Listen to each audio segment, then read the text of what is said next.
Welcome back. I'm Pamela Bob, creator of Livin on a Prairie, and we are now on episode 4, which is an exploration about the inner rage of a modern-day bonnet head. I think you're all going to relate to it. And after the show, it is my honor to bring to you the one, the only Ms. Karen Grassle. Ma, Carolyn Ingalls will be here today after the show. So, if you want to know anything about why she didn't just wash off that chicken wire scratch, it didn't need to get that infected, then come see us after the show, and maybe a little something after the credits too.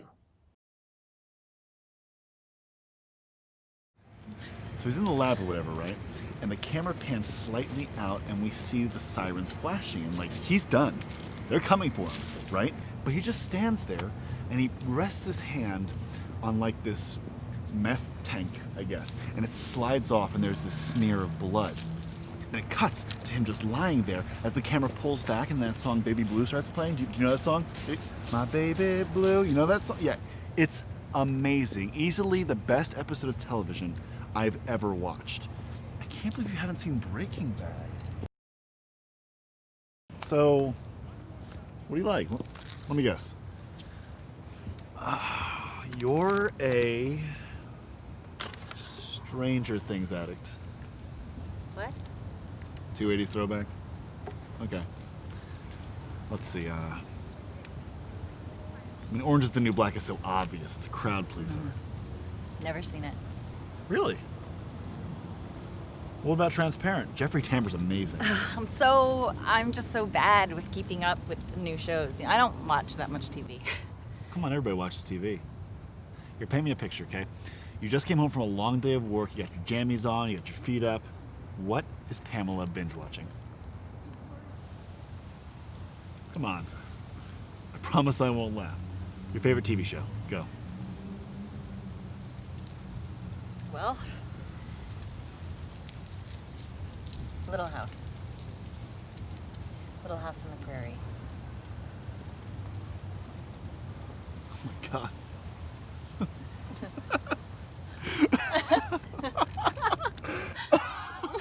I'm sorry. Just like, wasn't that show so my mom always wanted me to watch it instead of reruns of Three's Company before dinner. It's like Bonanza, right? Like Wild West, horses, right?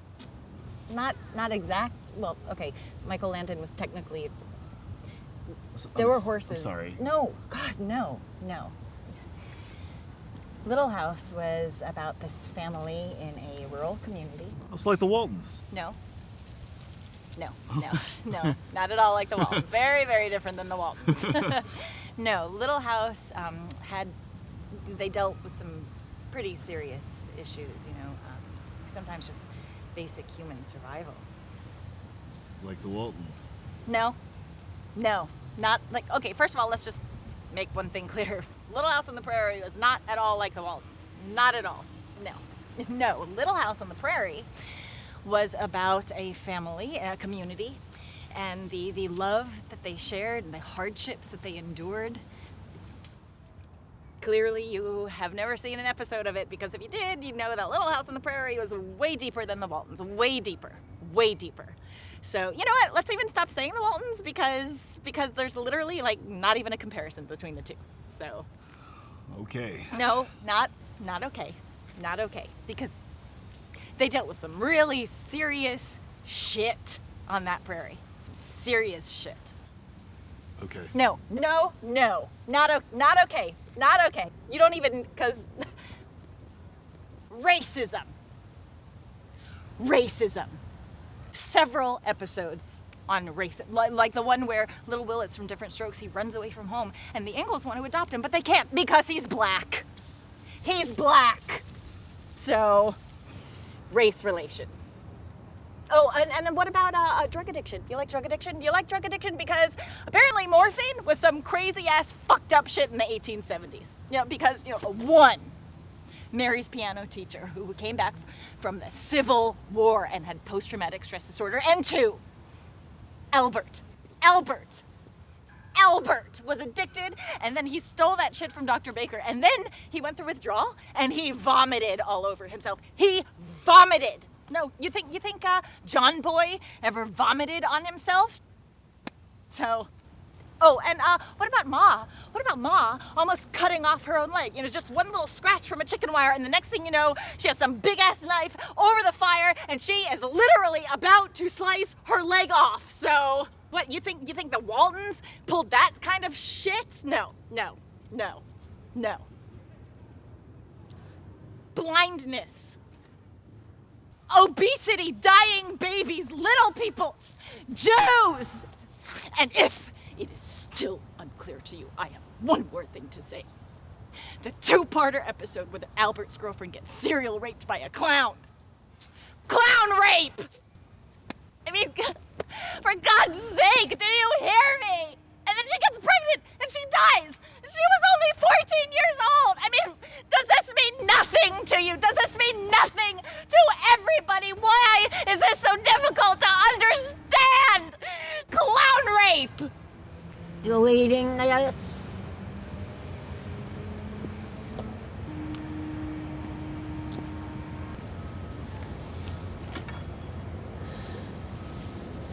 I need help.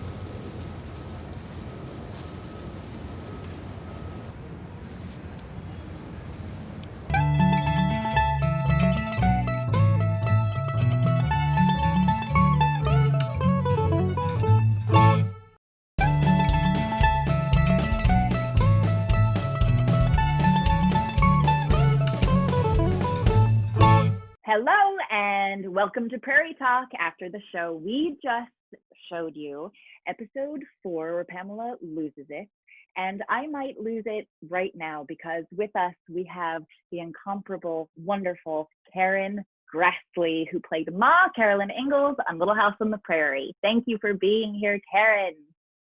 Thanks, Pamela, for inviting me. It's so wonderful having you. It was really fun to see that episode. Yeah, she goes there in this episode. So I have to say it is based on sometimes the rage that I feel in my own life when people who have never watched Little House on the Prairie mock it for its family-friendly, fluffy nature, which might be an aspect of it, sure. But at the heart of the show, there's some really intense themes going on. And just recently, Prairie seems to have been peaking during this time in history right now.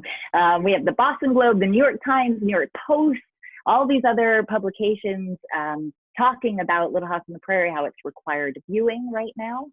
And even Todd Bridges and Michael Landon was trending on Twitter a few weeks ago because they showed clips of the Wisdom of Solomon episode, and people couldn't believe how progressive and raw these topics were. And I just wanted to ask you, at the time, were you guys aware of how raw this was, or was this just in the 70s, TV was raw? I mean, we had Archie Bunker, we had the Jeffersons, or is it that we're just a little softer now and it seems shocking 40 years later? Well, I'm surprised that it's shocking. Yeah, I mean, we had all kinds of issue television in the 70s. I mean, it was once a week, NBC had a movie dealing with some issue every week. I mean, laws were being changed by what was on television. And there was a hunger in the country for people to deal with issues that perhaps hadn't been talked about. That included rape. There was a film called A Case of Rape, starred Elizabeth Montgomery, and that changed the laws about what a rape victim could be asked in the state of California, and that eventually spread. Wow. So there was a definite awareness of making sure that these, that's amazing. That's amazing. I think we've softened up quite a bit with TV and what we're pushing. Maybe not so much on cable anymore, but certainly network. Well, there's so much great television being produced now that I can't think of it as having been softened up. I mean, there's just so much creative work, Yeah, wonderful work going on. I just can't get over it. There isn't time to watch all the stuff that's I good. know. I know. Especially we're home now watching shows and there's still not enough time to watch all the shows. On the completely flip side of that, I wonder, there's a picture of you on the internet and it's probably from the late 70s, and you look stunningly beautiful and standing very proud in your ERA t-shirt. And I love that picture. I love it so much. And it evokes a time I remember as a kid and being so proud of these women.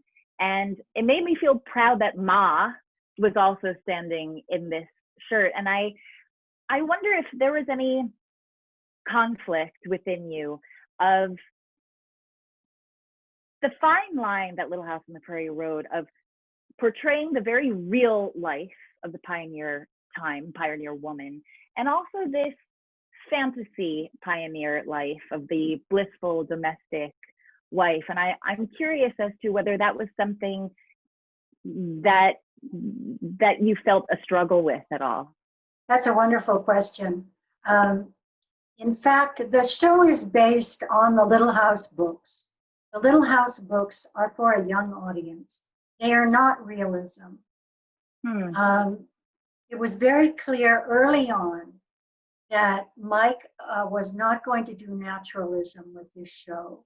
And I learned that one day when I was sitting at the makeup table, and I asked the makeup man to put all these lines on my hands, because I knew that when I was leaning down to pick up the hay that had been destroyed, that my hands would likely be in the shot. And Mike came over and he said, no, that's not what we're doing here. If your hands looked like that, think what your face would look like. We're not doing realism here. So I got that very clearly early on. However, I had been a feminist before I had a name for it. As a little girl, I was taught that it would be nice to have my own money. I advocated for a girl to be on the committee to build the telescope in science. Wow. I was interested in girls' rights before I knew what feminism was. So there were times when I poured another cup of coffee and then went back to the stove while the men discussed the important issue going on in town, that I did feel very frustrated. However, if you hang in, you can influence the work that's being done. And I felt that I was able to bring something to Ma and to the show that eventually the writers incorporated. So, eventually we had Olson versus Olson about women's property rights. And we had a show near the very end where Laura and Carolyn are talking and Laura says, Ma, they couldn't have done it without us. And there was this tone that had developed over a long period of time. Because, these guys, Mike and the producer and a number of the writers, they came from the Westerns. They came from Bonanza. They came from, good old boys club. Right. And so it took some time. So after the amount of time, were you able to, now I understand that they wrote it because they saw you as an actor and what you were capable of doing and bringing to the table, but did you actually have powwows with Michael and have discussions about it, or it was just implied in your work and they followed suit? I had secret conversations with the writers. Amazing. That's amazing. And were they resistant? I just would like to say that a friend of mine by the name of Chris Abbott became a writer on staff with Little House. And she was the first woman. And so I felt really, really good about that. But there was a consciousness. Mike was an interesting paradox person. Even though he could be very conservative in his politics, he did hire a woman cinematographer as time went on. He was the first person in network series television to try out the Steadicam, which had just been invented, and he invited the inventor onto the show to use it and to try shots. And now it's standard technology. That's amazing. Yeah, it must have been very, very interesting time. Okay, now here it is. We've got to talk about it, especially because Pamela talks about it in episode 4, but it is also the episode of all episodes that any Little House on the Prairie fan talks about, which is the chicken wire episode. A Matter of Faith. And it is such an intense episode. I think it's sort of the first horror story I had ever seen as a kid. And I am so curious to know, did you know this episode was happening? Did you know in advance, or did you just get the script that week and when, I'm about to cut off my leg? No. Mike came to me one day and he said, we're developing a show for you. And it's based on a script we did in Bonanza, where this happened to him, to little Joe. Wow. And he developed an infection. So then they developed the show for me, and we had to do some serious planning because we had to make these prosthetics for my leg so that my leg would become more and more swollen and discolored and all of that. And that was very exciting because we got to go to this lab where they made the stuff for Planet of the Apes. It was a wonderful view for me of another whole part of the industry. We had 3 different legs to attach to my leg.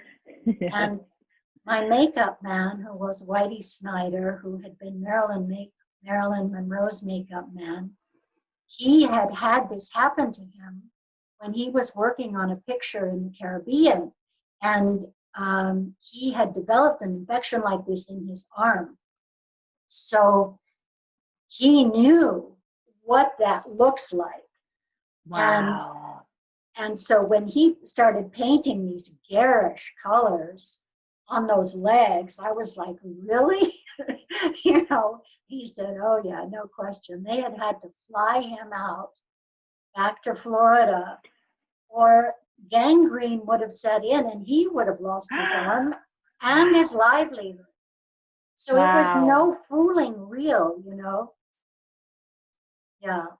So a lot of people love that episode. It's intense. I was how was it filming? How was it filming that? I was very excited. I just love, give me something that's hard. Give me something where I get to suffer a lot. Yeah. The pie's cool on the still while I cut my leg off. Yeah. Make it really hard. Give me a rainstorm and a cow to pull in the mud. And I just am like, okay, let's go. So I was very, very happy to be making it. And it was nice to have the opportunity to stretch in a number of directions that Ma didn't go in as a rule.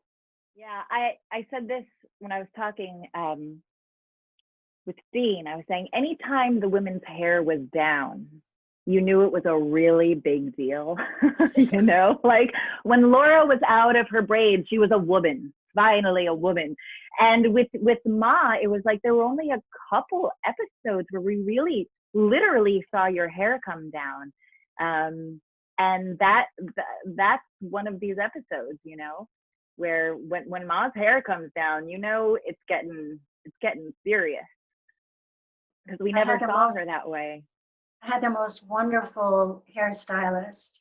Both he and Whitey had come out of motion pictures. Mm. So they had been apprenticed in the studio system. They were perfectionists and so skilled. They had never done television until they did a show called Love Story with Mike. And that went well for them. And they were both near the end of their career. So they said, well, let's go on this series and then that will be it. So they came on and we were the beneficiaries of their excellence. Did they stay the entire time? Were they there the entire run? Wow, that's amazing. They either died or stayed. Wow. Or yeah. We had a number of people like that who were real veterans, you know, and so they either stayed with us to the end or they died while they were working. Wow, that's amazing. Wow, that also goes to show it must have been a pretty good environment to last that long for so many years, you know. It was a desirable television series. Of course, now people get to work 6 shows, have all the rest of the time off, do a show on Broadway. Yeah, but in those days, it was 22 to 24 episodes a year, slamming away 12 hours a day plus commute. It was really intense. And so even though that kind of job is very hard on the crew, because we had children, there were limits. Right. Because they can only work so long and then they have to go to school. Then it's over. And so frequently at the end of the day, I would go back through every scene we had done that day to do my coverage because we couldn't waste the time with the children. Waste. Yeah. The time with the children doing Ma's close-up. So I might go back through everything I had worn that day and every hairstyle I had had that day after the kids went home at 4. Wow. And then the script supervisor would be reading their parts, you know. Sure.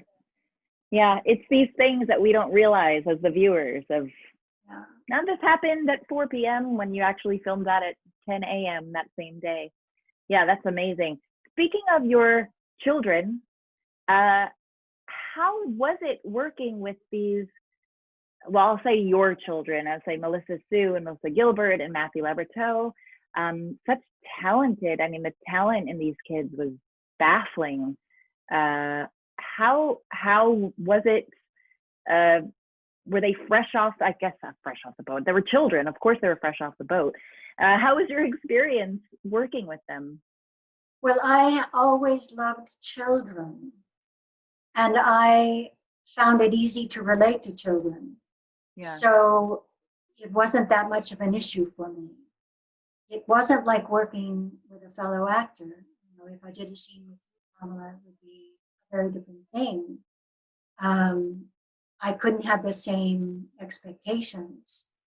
But I did my best to establish these relationships with them that would then live in the show, you know, and that was very enjoyable because they, you know, they were great kids. Yeah, I'm constantly floored by their emotional availability. You know, for any actor, what they did on that show was what, you know, as an adult, that would have been difficult to do. And I can't imagine being 8 and doing that. So yeah, that's great. Well, it was very clear, your relationship with them is very, very clear. We all thought of them as your children for sure, with different relationships. I spent more time with them than their parents did. Yeah. Yeah. You know, this is what Mike's wife said to me. She said right before we started filming, she said, you know, you're going to be spending more time with my husband than I will. That was how it was. You know, that's what series demanded in those days. Yeah. All right, I'm going to take it back. I know your background is in theater. I know you had just come from Broadway out to Los Angeles. And you were supposed to do another movie and that movie fell through. This is how the story goes, or so I've heard. But when this audition came up for Little House, what I want to know is, as primarily a stage actor, how comfortable were you in this audition process and in front of the camera? And was it a learning curve for you when you started the job? Well, those are two questions, I think. One is about getting the job, and the other is about learning how to do it. Yeah, sure. Yes. Yeah. So what do you want to know? Anything you want to tell me. let's start with the audition. Okay. How the audition process. Okay. So I was flat broke. I was in an embarrassing situation in Los Angeles, having come out thinking I had a job, and no job. And when I got the call for this audition, I was so broke that I had advertised myself as a voice teacher, voice for actors, which I had taught in London and in New York. And I had rented a little spinet piano for $25 a month because I was trying to get some students, you know. And I had auditioned for this little theater company, and they invited me to join, but you had to have $45 to join, and I didn't have the $45. So that's what it was like. And I got this audition. I was very, very nervous about it. They said, don't wear any makeup, wear a dress. And I guess, you know, it was fashionable right then for actresses to wear long eyelashes, kind of like some people are doing now, and kind of little midriff tops and tight jeans, sort of Charlie's Angels. Yeah. And I guess people were going up for the part of Carolyn looking like that. And, you know, they couldn't even imagine these actresses playing Ma. So they were now coaching people, please just come as yourself. Wow. So I was very nervous, you know, and I couldn't wear any makeup. Oh dear. And, oh, I don't know. I went out and charged a dress because all my clothes were in New York. And I showed up for this audition and went into a waiting room. There was nobody else in the waiting room. This was stunning. You know how it is, Pamela. You're there, and there are all these other young women that look like you, only you think that they look better. That one's hair is so great. Why can't I wear that? And all that comparing and nerves. I mean, it's just horrible. Not that day. That day, I'm just sitting there. There's no one.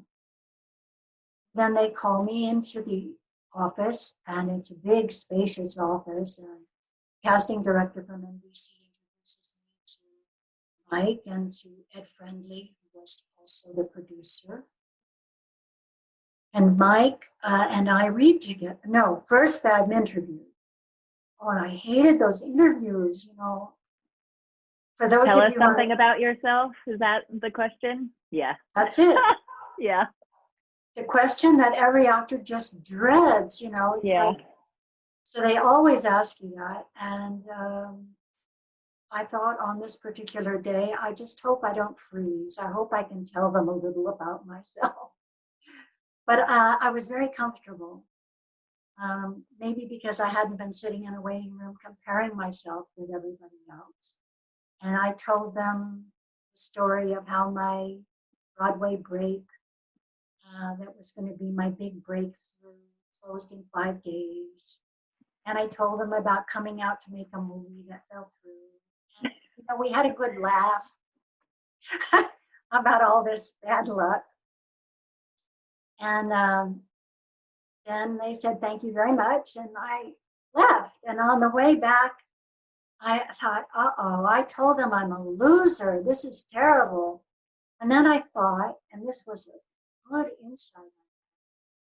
Well, I told them the truth. And if they don't want me, then it's not the right job for me. And before I got home, there was a phone call. Karen, go back to the studio and pick up the sides. And for those people who don't know what sides are, they're just the sides of the pages in the scenes that you're going to read. And of course, there was no fax machines, no scanning, no internet. So you went back in traffic and picked up no. papers and carried the papers back and worked on them. So I went in to read, and Mike read with me, and the only other people there were the NBC casting director and Ed Friendly. And we read one scene, and Mike said, good. And then he was right down on the floor, and I was sitting on the couch and read the scene, and he leaped up off that floor and said, send her to wardrobe. And I was like, I got the part? And there was this silence in the room. And then Ed Friendly said, Mike, could I see you for a minute? Oh no. And I was like, uh-oh. So they said, Karen, do you mind just waiting across the hall in Mike's office? And they took me over. They were very nice. And I sat in his big office. And I thought, well, I don't know what's going on. Finally, they had me come back, and they were very nice.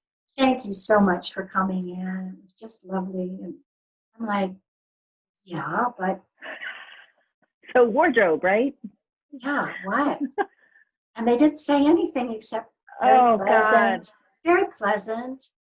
So I left, and when I got home, thinking I probably have the part, my boyfriend met me as I was driving up, and I threw up my hands because I was so excited, and he threw up his hands and he said, they want you to test. I was like, oh no. So no.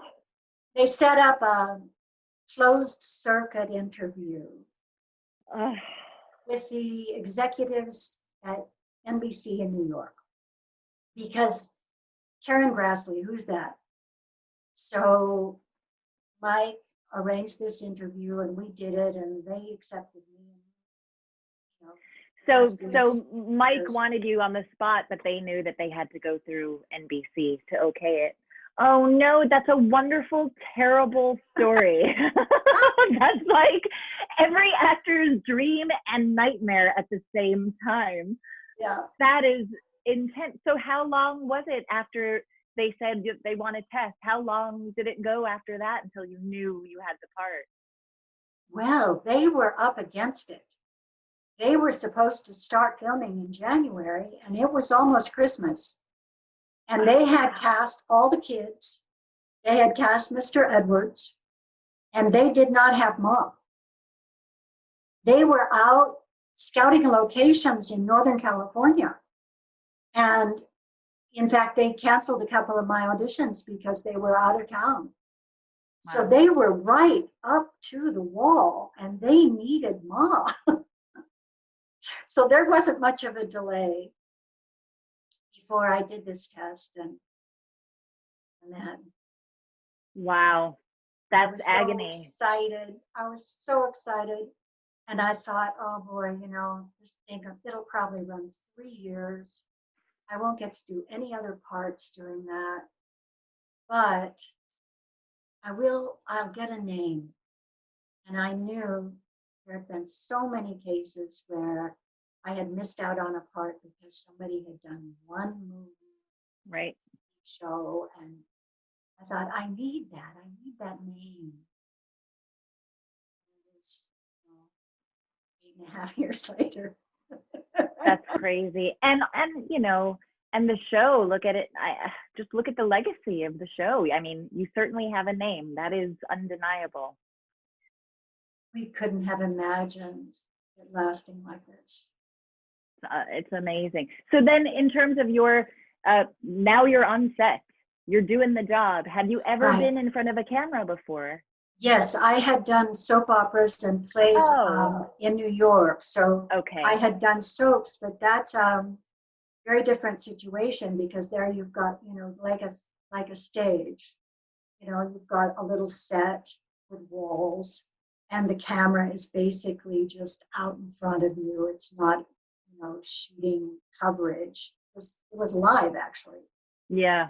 And Wow. I had done plays for educational TV, but again, it wasn't this kind of filming. And we were shooting film, and we were shooting like you shoot a movie. So all of that was new to me.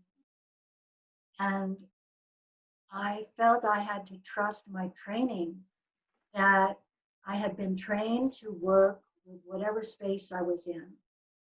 And the space in a theater is much bigger, and the voice has to go all the way to the back wall.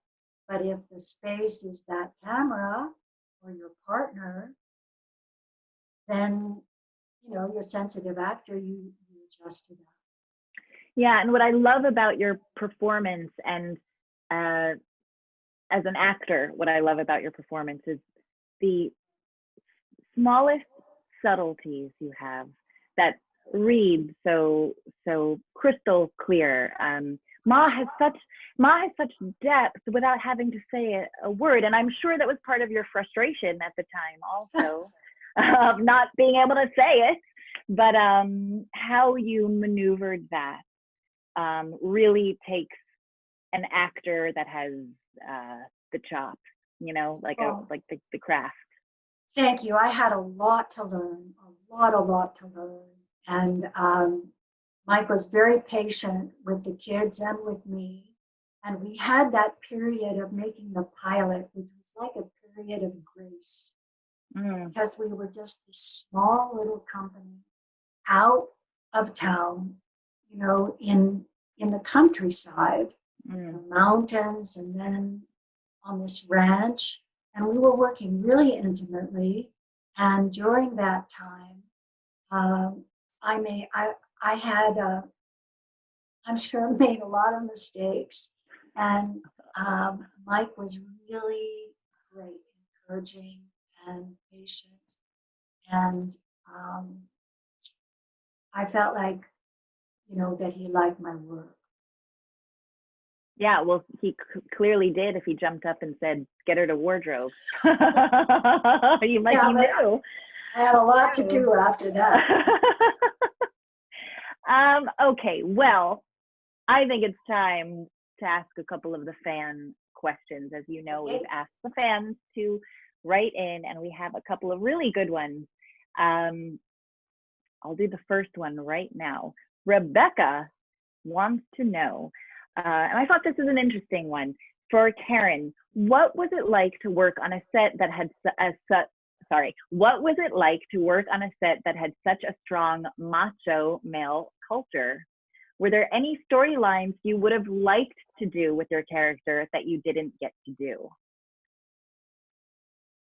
Sure. I mean, I would have I'll come back to that. I would have liked to do some more women-centered stories, where the women in town got together to make a quilt for some poor family or something, Yeah. where the relationships of the women would have come more to the fore. We had some marvelous, strong actresses, and we had good scenes together. I mean, those scenes with Mrs. Olson, were a lot of fun. But we Amazing. didn't really get to develop relationships between the women. For example, Miss Beadle and Carolyn didn't really get to. They had a little bit, but didn't really Sink get your to. teeth into it. Yeah. Yeah. It's so interesting because there's nothing that I'm offended by in Little House on the Prairie in terms of the women and the women's story. It's not like I watch it and say like, oh, there she is pouring coffee again. Because I think the relationship between Charles and Carolyn, I felt that there was great equality, that within that dynamic, of their relationship, I felt he respected her as a valued partner. But it is, it's always been something I've wondered. They touched upon the women issues every now and then, really getting into it. But, you know, Ma always looked real good, you know, working a full-time job and having the 5 kids in the house and cooking dinner every night. You know, she was never tired and didn't seem to mind any of that. Yes, that was part of what I struggled with, was to show the cost. Right. If not in her appearance, at least in her relief. They left, they're gone to school. Right. You Right. know, and Mike was very clear that that was not what he wanted. So let's say that I had made breakfast and helped the girls get their hair done and kept the little one from climbing up the ladder. And that was when there were only 3 kids. Right. And now they leave for school and I pack their lunches and off they go. And I would go, no, not what he wanted. But at other times, maybe the writers would have said, Ma sits in front of the fire worried. I'd be like, I think, no, I think she'd, you know, clean the house. She'd work it out. She'd find a way to deal with the worry. And he would accept it. So there was a certain amount of give and take. Yeah, because it's a pioneer woman is different than a different type of woman during that era who might have been living in the city or might have, you know, pioneer women were no joke. No, I mean, we clearly were not making a show about pioneer women. Right. Which is why we can all fantasize about it and wish that we lived back there, even though that's not what it was like. Not what it was like. Right. Okay. Our next question.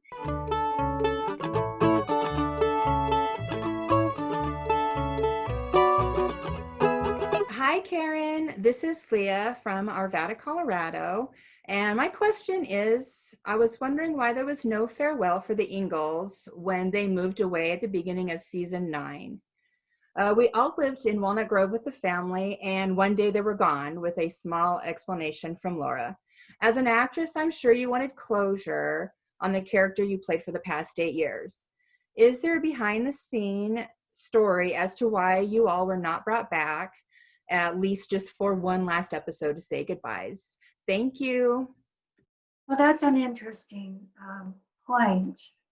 I don't know the ins and outs of that, but maybe that was why they came back and did the last farewell and blew the town to smithereens.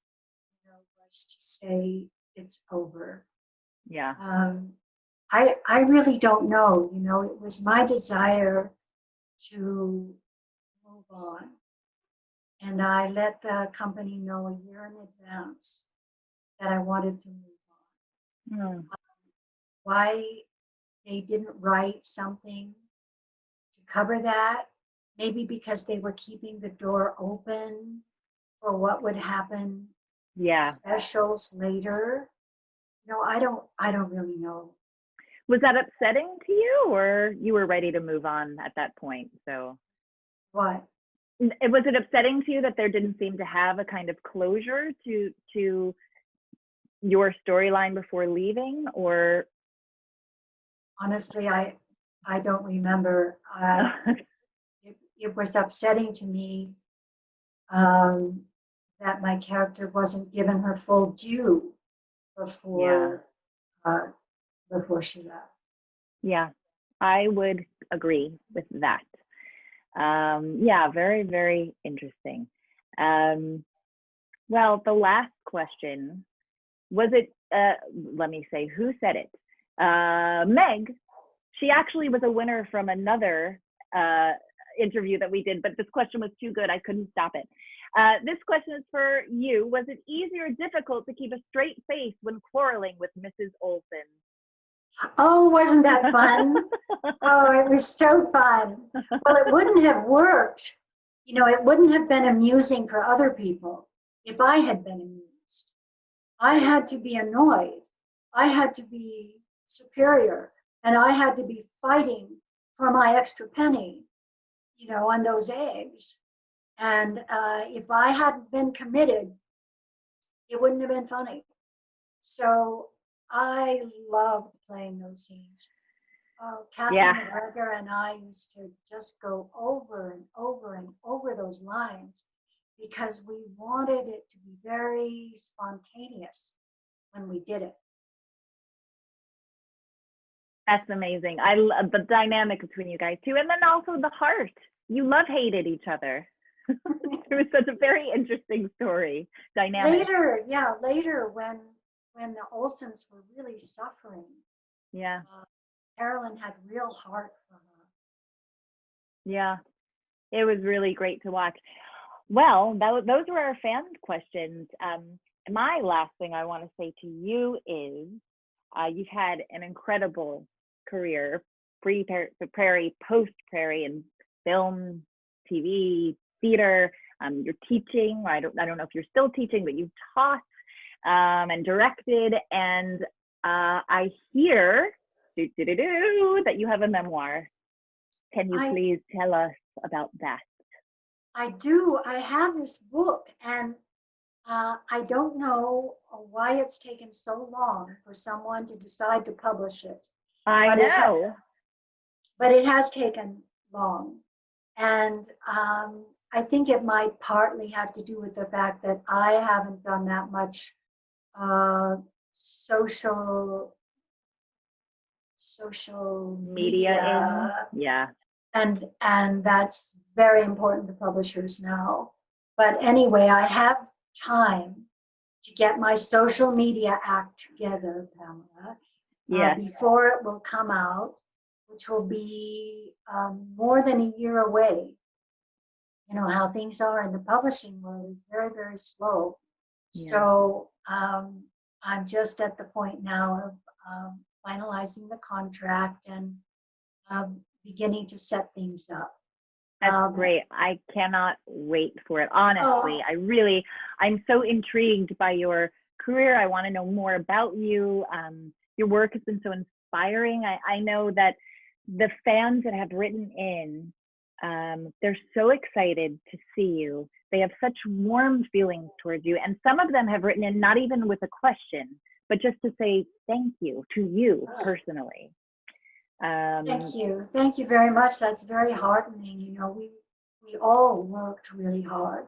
And to know that it means something to people is very heartwarming. I really thank everybody and you for giving me this opportunity. Oh my gosh, I can't believe you're here. I can't believe I'm talking with you right now. This is, I was saying the other day, I was like, this is some crazy childhood fantasy stuff happening right now. It's unbelievable. I can't believe it's happening.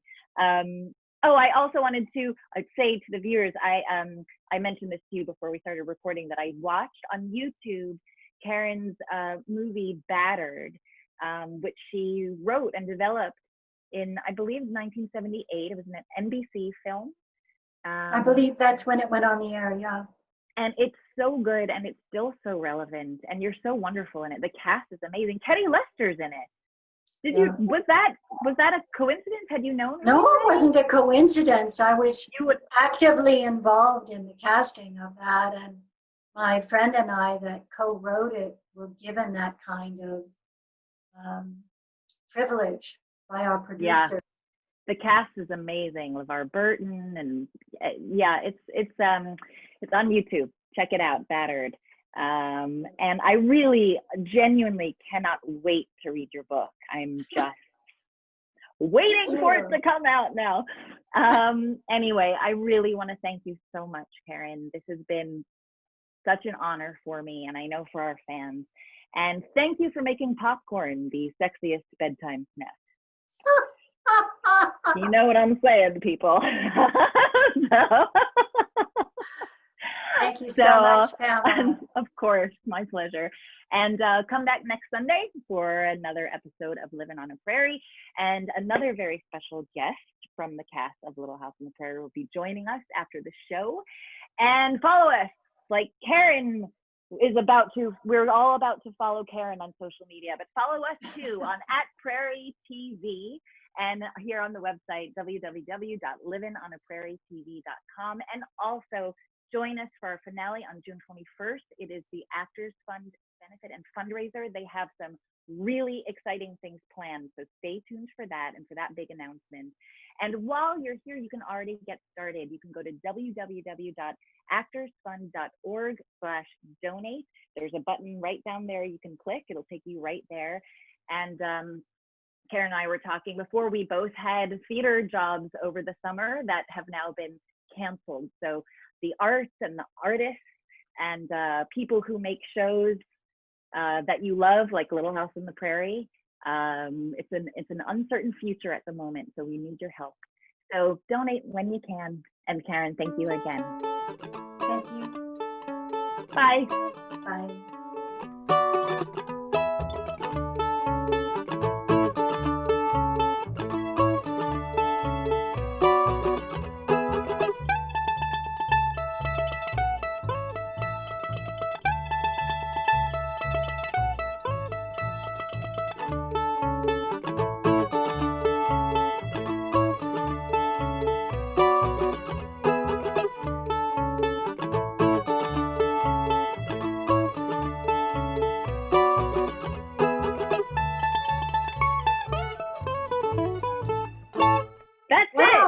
That was fantastic.